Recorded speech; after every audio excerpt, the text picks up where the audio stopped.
you are able to truly let go and be able to say, hey, I have done these things, or hey, I've messed up and I am embarrassed, or I'm ashamed of myself, or I'm feeling this type of way, and it's okay for me to feel this way. This is the human experience. You know, in that time, I was going through a really rough time. I was in a really low point in my life. I went through this, this, and this, and this. Like, that's being compassionate towards yourself. And I know that I didn't like the way I behaved at that time. And I know I want to do better for the future. That's how you fully embrace and you give compassion. Hey guys, welcome back. It's Missy. And today we're going to dive into the shadow self. We're going to talk about what that is and how to embrace it. If you've never heard of the shadow self, it's basically parts of you where you don't, it's like the darker part of you. It's maybe things that you don't want to fully admit, or things that haven't been uncovered. There have been moments in your life where you may have felt like you weren't acting yourself, or you don't know who this person was, or you create some dissonance between yourself when you have acted in a certain way that you're embarrassed or you're ashamed of.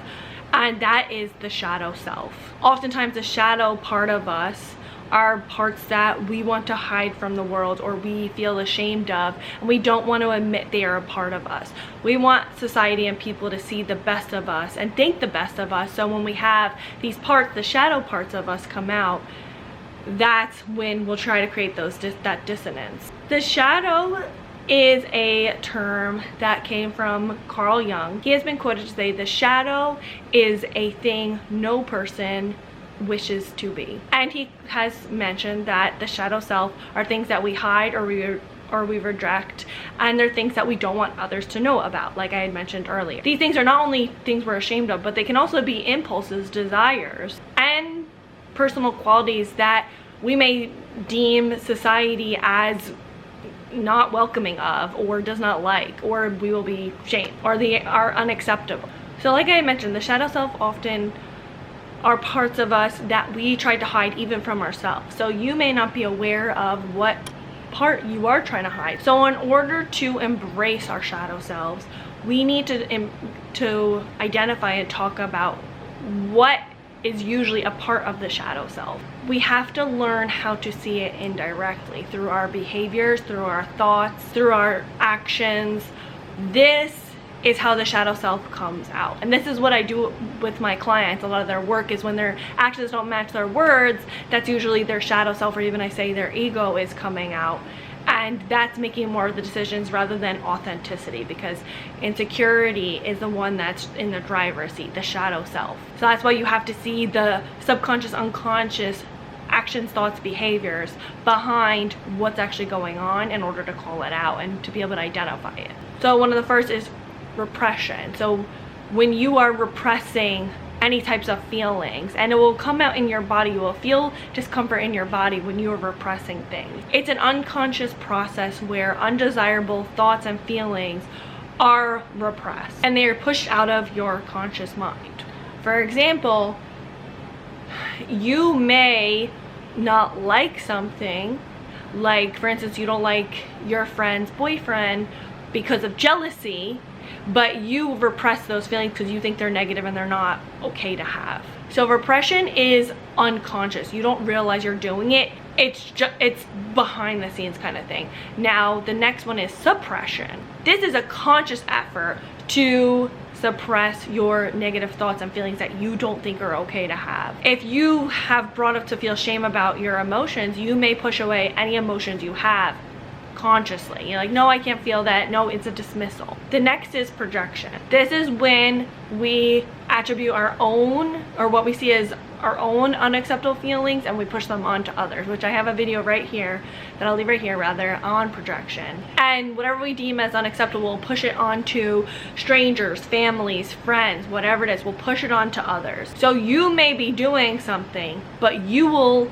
talk about how the other person is the one who's doing. We can deny our flaws by seeing them in others. For example, let's say a friend of yours is really mean about other people's looks, but they'll say that you're the one who's mean about other people's looks, even though you don't really talk about other people's looks. That's why you project and say like they know there's this unhealthy or bad behavior they're doing, but they don't want to identify and recognize it's in themselves. They know it's bad and wrong, but they want to say that you're doing it. Because with things, when you suppress or you act like something's not happening, it always comes out some way. And one form is projection, saying other people are doing it. Because you know subconsciously it's a bad or unhealthy behavior to do. The next is trigger or huge emotional responses and reactions. People, events, situations, they may provoke a huge reaction out of you. And usually this means that it is touching our shadow aspect of ourselves. If you have an exaggerated response to things, minor things, I'm not thinking big things, like minor things, like you freak out when someone eats a hamburger in front of you, that is your shadow self coming forward. This can help us identify valuable clues that our shadow selves are not being attended to, and they may need some attention and they may need some healing. Dreams and fantasies. I always tell people, I tell myself, when things come out in your dreams or your fantasies, it's because it's things that you're not bringing forward, you're not talking about, that things that are suppressed. It's your unconscious mind is freeing everything that you are suppressing or repressing, and it can be symbolic in our dreams. So it's not that necessarily you're afraid of losing your teeth, but it's a symbolism that you're afraid of losing things in your life. If you have a dream about losing your teeth, didn't add context there. The next is behavioral patterns. This is one of my favorite things. This is the way I call people out, is identify people's behavioral patterns over their words. I don't listen to people with their words, I listen to people through their actions, and this is what it means. Our shadow selves can subtly influence our behaviors. This is through habits, compulsions, and automatic responses. For instance, let's say you are someone where you keep talking about how you want to get healthy, but you keep eating like crap. That shows that there's a sign that your shadow self doesn't believe you're worth it, or that you can do it, or that you trust yourself. There's something underneath there that's not being uncovered. The next one is extremely critical of others. If the shadow self can come out when we are extremely critical about others, how they live their lives, what they're doing, it can manifest into feelings of anger, jealousy, resentment, and it can result in hyperpolarized views of the world. So you can be really critical and negative of the world around you. So those are some ways that the shadow self shows itself.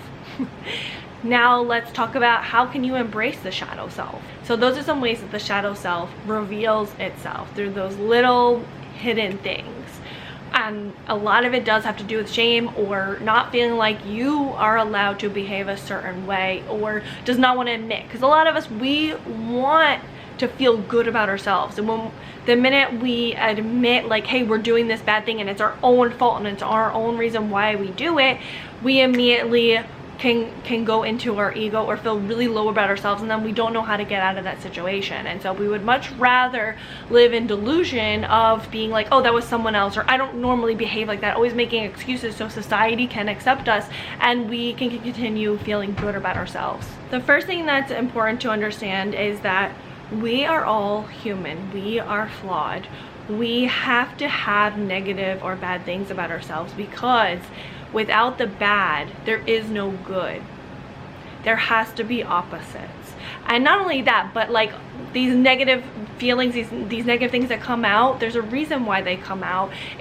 There's parts of us that are protecting ourselves, or there's parts of us that are each emotion and each thing we experience is for a specific reason, which I constantly talk about emotions and their meanings, and I also talk about it on my course, 11 Weeks to Break Free from the Past, which is linked down below. These are parts of us. We need to fully embrace and accept and not shame ourselves for parts of ourselves. We are going to react certain ways or behave certain ways because certain things have happened to us. We have had trauma through our lives, and we've had moments where we may have had to survive through certain things, and there needs to be more of an understanding and an acceptance and a sense of love towards yourself, and that compassion towards yourself of being like, hey, I am going to react certain ways. I'm human. Things are going to come out. I have negative things about me, and that's okay. I'm gonna act certain ways, and when I don't uncover them, they're gonna come out in more negative ways. So one of the first things definitely is to not shame yourself and to give yourself the utmost love and understanding and compassion. Other ways to embrace your shadow self is through self-reflection. How we can self-reflect is through journaling, questioning ourselves throughout the day, seeing, like, when we react a certain way, instead of just brushing it off or shaming ourselves or doing whatever our normal coping mechanism is, sit with yourself and say, why did I respond this way? What happened? Okay, I feel a little jealous. Why am I feeling jealous? I'm feeling jealous because I feel like I can't get a boyfriend, or I feel like I'm ugly, or like whatever that is. I want what that other person has. When you reflect and you actually identify what's going on, instead of just, oh, I'm just feeling this type of way and that's it, like really diving deep into why you're feeling that way through meditation, sitting with yourself, journaling like I had mentioned, then you can truly learn how to work through it, because you're actually identifying what's going on. You can uncover anything that you've repressed or suppressed by diving deep. Carl Jung always talks about we have the answers to our own problems. It's just asking the right questions, and I fully believe that. So ask yourself the right questions. You can fully gain deeper insight by reflecting on what's going on. The next is through emotional honesty. Be real with yourself. Don't make excuses. It's just you. You can look in the mirror, or you can, like, imagine you're looking at yourself and being like you would call out a friend that you really love and you adore. You say, listen, man, you're acting up. You're acting a type of way. Fully express and acknowledge the emotion without judgment. It's just you. It's just you. No shame. No one's in the room with you. No one can judge you, except you will judge yourself if you're there. Just be real. I did this thing. I messed up. The only thing that would stop you is your ego from admitting it, or the idea of other people around you shaming you for feeling what you're feeling. If we focus on that a certain emotion is bad to feel, or that you have to behave this certain way when you feel this type of thing, you're not going to be able to fully embrace it and fully be able to be honest and feel that emotion. So you really want to truly just, anything that you've learned in the past negatively about emotions, push it to the side and bring those negative emotions in, or as I like to call them, uncomfortable emotions, because negative has a bad connotation. They're not necessarily negative, they're just uncomfortable. You may try to invalidate yourself by guilting, by shaming, by dismissing, by over rationalizing them, by thinking too logically about them, by numbing them. These are some ways you invalidate and you emotionally numb yourself. It's another way for you to feel like you're protecting yourself from feeling what's uncomfortable. Shadow selves build on invalidating you, and you don't want to invalidate yourself anymore, because that's why you get stuck in that shadow self and you don't embrace those parts of you. Once you're able to note this is how you actually feel, and once you're able to embrace how you actually feel, then you can recognize your patterns, and you may notice you have patterns of resistance, and you'll be able to note with this resistance patterns in your life of times that you've tried to emotionally resist. So you want to make a conscious effort constantly to be real and be honest with yourself and what you're actually feeling. The next is through acceptance. Accept that you behave negatively sometimes, and it's okay. Accept the negative parts of you. This is a human experience to have shadow parts of yourself, and that is okay. When you accept, you reduce shame and guilt towards yourself.